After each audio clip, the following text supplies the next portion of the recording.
মানুষ দুনিয়াবি ধান্দায় পাগল হয়ে গেছে। কার মনের মধ্যে কখন শয়তানি ভর করে কেউ জানা বলা যায়? মানুষটা দেখতে দেখা যায় ভালো, হঠাৎ করে দেখা যায় এলোমেলো হয়ে গেল। যে মানুষ ওয়াজ নসিহত করত, মাঠে ময়দানে ইমামতি করত, 5 বছর ইমামতি করেছে, 8 বছর ওয়াজ করেছে, সেই ছেলেটা এখন কাটিং চুল দিয়ে আজেবাজি স্টাইল করে ঘুরতেছে, প্যান্ট শার্ট পরে ঘুরতেছে, বিভিন্ন মানুষের সাথে সেলফি তুলতেছে। সবাই ডেকে বলতেছে ভাই আপনার এই অবস্থাটা কেন হলো? সে তখন তার অতীতের ঘটনাগুলো তুলে ধরতেছে। তবে যাই হোক, এখন সে মাপ চেয়েছে, ক্ষমা চেয়েছে, কান্নাকাটি করতেছে, জনগণের কাছে এসে হাউমাউ করে কান্নাকাটি করে বলতেছে আমার ভুল হয়ে গেছে, আপনারা আমাকে ক্ষমা করে দেন, মাফ করে দেন। সে এখনো ক্ষমা চেয়ে আবারও ভালো হতে চায়। সে এখন টিকটকার থেকে আবারও বক্তা হয়ে ওয়াজ করতে চায়। কথা বোঝেন নাই? অনেক বক্তা, অনেক আলেম ওলামা তাকে ফোন দিয়ে বলতেছে ভাই তোমার এই বিপদগামী হওয়ার পিছনে কারণটা কি?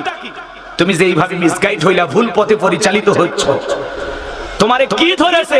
কোন শয়তান তোমারে ধরেছে যে তুমি একটা সুন্দর ওয়াজ নসিহত করতা, কিছু জায়গায় দাওয়াত পাইতা, কথা বলতা, সেই জায়গা থেকে তুমি এমনটা কেন হয়ে গেলে? অনেকে বলতেছে এখন ভাইরাল হয়ে গেছে, এখন আবার ওয়াজ করবে, তার দাওয়াত বাড়বে। এখন তার মনের অবস্থা তো সে ভালো জানে। কথা বলেন ঠিক কিনা? আমরা শুধু হেদায়েতের জন্য দোয়া করব। যারা এরকম করে আলেমদের সম্মান পর্যন্ত এদের কারণে নষ্ট হচ্ছে, কথা বলেন ঠিক কিনা? পুরো আলেম সমাজ এদের কারণে প্রশ্নের সম্মুখীন হয়। এই জন্য আলেমেরা কখনো এরকম হতে পারে না। বক্তা থেকে টিকটকার কেন হওয়া লাগবে? রিজেক্ট দেওয়ার মালিককে আল্লাহ যতটুকু দেয় ততটুকু পেয়ে সন্তুষ্ট থাকেন। আল্লাহ যতটুকু দিয়েছে ততটুকু পেয়ে খুশি হন। ভাইরাল হতে হবে এমন নিশায় যদি আপনারা মাঠে ময়দানে কথা বলেন, তাহলে বিপদে পড়বেন। আমরা যখন শুরুতে কথা বলতাম একবারও চিন্তা করি না আমাদের সারা দেশের মানুষ চিনবে, দুনিয়ার মানুষ চিনবে, এমন চিন্তা আমাদের দিলের ভিতরে ছিল না। আল্লাহ তাআলা পরিচিতি করে দিয়েছে। কথা বলেন না কেন? আপনি যা করবেন মালিকের সন্তুষ্ট অর্জনের আশায় করেন, আল্লাহকে রাজি খুশি করার জন্য করেন। কথা বলেন না কেন? আমরা দুনিয়াতে যা করব আল্লাহ তাআলাকে রাজি খুশি করার জন্য করব, তাহলে আল্লাহ আপনার সম্মান মর্যাদা বাড়িয়ে দিবেন। কথা বলেন ঠিক কি না? দুনিয়ার লোভে পড়ে নয়, দুনিয়ার স্বার্থে পড়ে নয়। আমরা দুনিয়া চাই না, আমরা আখিরাত চাই। কথা বলেন ঠিক কি না? আমার ভাইয়েরা, আল্লাহ যেন আমাদের সবাইকে সঠিক বোঝ দান করেন।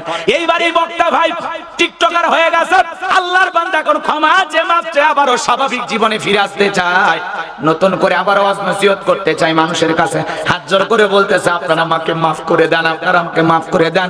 কান্নাকাটি করতে করতে রাস্তার মধ্যে গড়াগড়ি করতেছে, মিডিয়ার লোকজন ভিডিও করতেছে আর বলতেছে সত্যি লোকটা ভুল বুঝতে পেরেছে, আপনারা মাফ করে দেন। তাকে নিয়ে সমালোচনা বন্ধ করেন, সমালোচনা বন্ধ করেন। যদি পারেন আবারও মাঠে ময়দানে ওয়াজ নসিহত করার সুযোগ করে দেন। আমার ভাইয়ের, আল্লাহ তাআলার কাছে শুধু এতটুকু দোয়া করব, এই ছেলের নিয়ত যদি সহি হয়ে থাকে, আল্লাহ যেন তার নিয়তের উপরে তার ভাগ্যের পরিবর্তন করে দেয়। কথা বলেন ঠিক কিনা? তার অন্তরে যেটা আছে আল্লাহ যেন সেইটাই কবুল করেন। জোরে বলেন আমিন। আল্লাহ যেন এই সমস্ত ভাইদেরকে হেদায়েত দান করেন। জোরে বলেন আমিন। আবারও যিনি দ্বীনের পথে আল্লাহ যেন ফিরে আসার তৌফিক দান করেন। জোরে বলেন আমিন। ভাই সবার জন্য হেদায়েতের দোয়া করতে হবে। বড় দোয়া করে কি লাভ? সে কতটুকু কি করেছে, কেন করেছে, কেন এই ভুল পথে গেল, কি কারণে গেল, সেই ভালো জানে। আমরা কি জানি? না জেনে কি মন্তব্য করব? এই জন্য আল্লাহ যেন আমাদের সবাইকে সঠিক পথে চলার তৌফিক দান করেন। তাহলে আমরা গোলামি করবো কার? এত নিয়ামত কে দিয়েছেন? আমার ভাইয়েরা, গরু ছাগল খাবার খায়, মাথাটা নিচু করে খায়, কিন্তু আপনি আমি আশরাফুল মাখলুকাত, খাবার খাওয়ার জন্য মাথাটা নত করতে হয় না। সুন্দর দুইটা হাত দিয়েছেন কে? আরো জোরে বলেন কে? এই জন্য সে আল্লাহর গোলামি করবো তো ইনশাআল্লাহ।